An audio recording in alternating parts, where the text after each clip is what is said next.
Hi guys, I'm Charlie Book Fanatic, and today I'm going to do a book review for Stars Melt to Milk by Brittany Touris. I'm filming 2 book reviews today, but I'm going to upload them separately because they are both very long, and if I insert them into the same video, the video will be very long, so I thought I would upload them both on the same day, so I'll still have them up, but you can choose which ones to watch. So I would really appreciate if you'd want to check out my other review, which is Chosen Soldiers by R.H. Scott, and I will link that down below.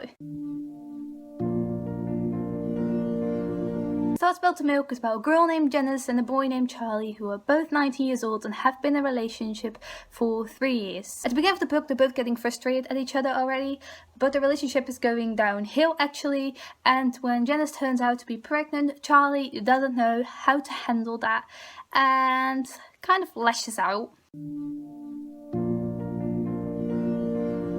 First of all, I want to say that I love reading about the dance classes that Janice gave, because Janice is a ballet teacher and she has danced ballet for all her life, I believe, but it was really cool to have all of these terms, and there's also a glossary at the ending of the book with all of the ballet terms and what kind of position you're in when you're doing that position and when you're doing that dance move. I really love reading about that because it was really descriptive. There's also another guy in the book who is called Manny, and he is Charlie's best friend, and he also knows Janice, but I was kind of confused about a scene between Manny and Janice in the book, and it was cleared up later on, but it was written kind of confusingly and it made no sense in terms of the plot for me. But the way Charlie handled the situation between Manny and Janice felt for me very realistic, which is also the purpose of the book. It's a way contemporary, it's realistic fiction. There were some weird time jumps in this book. Like, it didn't say it was going to do a time jump, but there was just this white space, and then there was suddenly a time jump, and you were like, oh, when you were reading, oh, there has been some movement in time. I really wasn't sure about this book in the first half of the book, but it got way better when you progress through the book and you get to the second half of the book, but it's still not my favourite plot. Overall, the ending of the book was satisfying for me. It wasn't my favourite story, but the ending for this book was satisfying.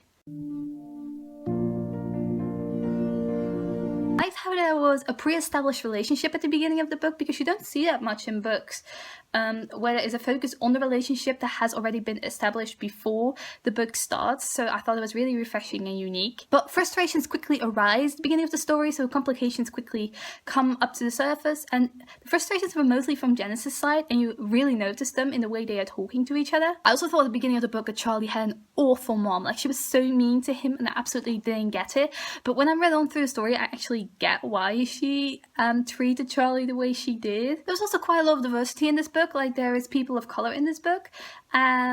Mostly Janice, who's the main character, is a person of colour. There was something that annoyed me quite a bit, and that was when Janice visited Charlie's best friend's apartment. So she visited Manny's apartment, and when she visited his apartment, she started doubting her love for Charlie, who she's been in a relationship with for the past 3 years. Like, how is that realistic? Like, you've known Manny for such a long time, and you get to his apartment, and then you're suddenly doubting you're even in love with Charlie. And this is when Janice steps into Manny's apartment. Sometimes I feel so peaceful with Charlie and like I wouldn't want to be anywhere else. But then, I don't know. Why would I come here if I loved Charlie? Charlie never hangs out with other girls. He never seems to even want to. Maybe I'm not in love. Because you want to hang out with a freaking boy and not in love with your boyfriend?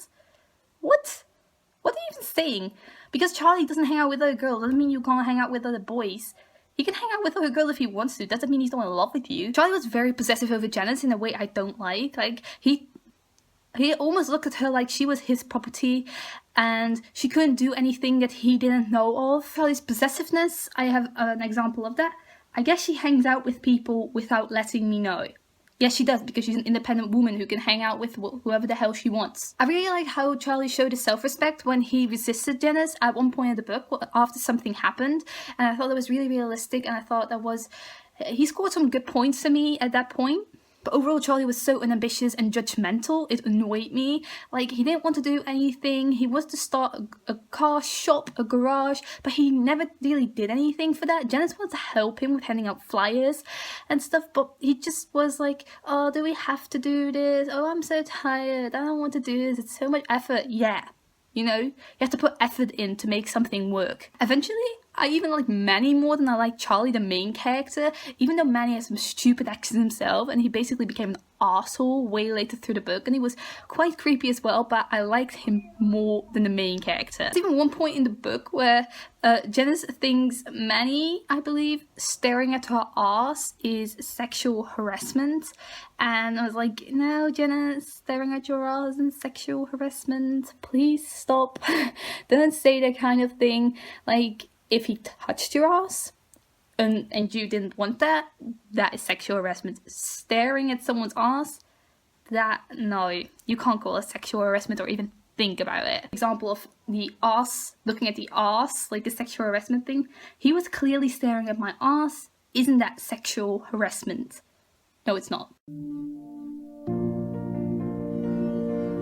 This book has been written from the first person perspective with alternating POVs between Charlie and Janice. So one chapter Charlie would be talking and thinking, and the other one it was Janice. There were big words used in some places which I didn't really like. Like, you could have used another word in the context, but like, I'm not a native English speaker, but I do understand English and I do speak English, but I'm not like as advanced as knowing what perpendicular means. There were also little spelling mistakes in the book which annoyed me. Like, there was a pop culture reference to Harry Styles, who's a singer in One Direction, and his name was not written with Styles with a Y, but with an I. Like, do your research, please. Try to spell it at least right if you're going to make a pop culture reference like that. There was lots of ballet jargon in this book, but I'm not really familiar with ballet, so I was quite confused most of the time because I didn't notice there was a glossary until I finished the book, because the glossary was at the end of the book and it was nowhere stated that there was a glossary in this book. So I was quite annoyed by that, and I didn't know what any of those words meant at the time. The body language in this book is described quite a lot, and I really like that. I really want to know how people react and how people move, and I like how it's more showing than telling in this book, which I don't see a lot of. I don't see a lot of body language and moves described. And there were also a lot of cliche lines in this book, like, she brushed my dark curls away from my face. Okay, Charlie. Okay, you're a guy. Why are you even thinking like that? I don't think a guy actually thinks like that.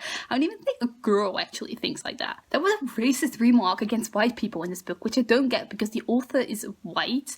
There were all around weird remarks in this book, and I'm going to I actually highlighted them in the book because I read an ebook, but I will show you what I mean in a second. Like, this line, context, Janice is with Manny and she's thinking about him, and this is Manny is a white person and Janice is a person of color, and this is when she thinks, I wonder if he realizes those dreads will never make him understand our experiences as black people.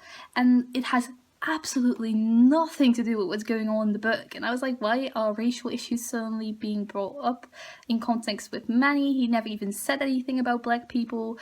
Maybe he just likes having dreads. Does it really matter if he's white or black? Does he even really have to think about experiences, about past experiences for black people if he is having dreads? Like, what? Why can't white people have dreads without having to associate themselves with slavery? Like, and racism. What are you even talking about here? What are you even thinking about? Another example was this, like racial issues being brought up. I always end up in the black cashier's lines because they're the shortest. People will take more time out of their day waiting in line just to avoid black people. Okay, I live in the Netherlands and I've never actually noticed this happening, but this may happen in North America, I don't know, but it sounds really weird to me to suddenly be brought up like that. Like, I'm going to stand in line for someone who is black instead of someone who is white, like actually thinking about it, because other people think about that kind of thing. Like, everyone thinks about that. Like, that's weird. Another example of this, in reference to a Barbie, like the doll, but the Barbie was white and she'd never look like my mom. So her mom is black and the Barbie was white, the Barbie doll. And so you were saying that a Barbie doll is completely different to your mom, which isn't obviously, but she's referencing to their skin color. Like, how is this different? Black people aren't that different from white people. They just have a different skin color. And like, she was a little girl at the time when she thought this. Like, little girls don't think about things like skin color. Like, that's just weird. That's just plain weird. Also, abuse is taken lightly in this book. And I'm going to give you an example of that right now. This quote. And some part of me felt like he had a good reason for hitting my mom, as horrible as it sounds. He had sincerity in his face as my mom yelled at him, and it looked like the slap pained him as much as her. I don't know who that man was. Maybe he was evil like all the other men my mom was with. But I'm not mad at them. I'm mad at my mom, because she was supposed to protect me. It's one thing to cause harm, to be an abuser and a demon. It's another thing not to protect your own child from them. Of course, her mom should have protected her, but that doesn't mean her mom should have been hit. Like, it was a good thing her mom was being slapped around. No, that's not a good thing. You can't say something like that. Even though you don't like your mom, even though you hate your mom, abuse is never a good thing. Don't say that. I would say overall the premise of the story was great and the plot was executed well. The book was very character driven, which I enjoy in the book. The dancing ballet part was my favorite part of the book. Like, I really enjoyed it, and I thought it really added something to the story, and Janice being a dance teacher and actually seeing her teach classes. I like Janice as a character, except for the bad writing part with the racist remarks and the sexual harassment and her talking about her mom being abused.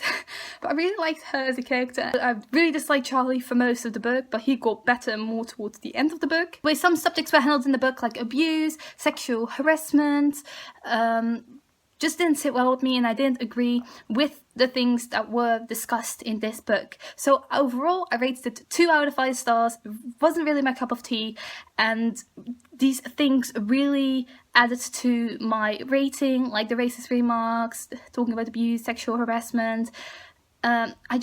I can't give it a higher rating than that. Yeah, I hope you enjoyed watching my review. What do you think of this book? Have you read it? Do you want to read it? What do you think of my review? Do you think I've made some understandable points if you've read it? So let me know down below.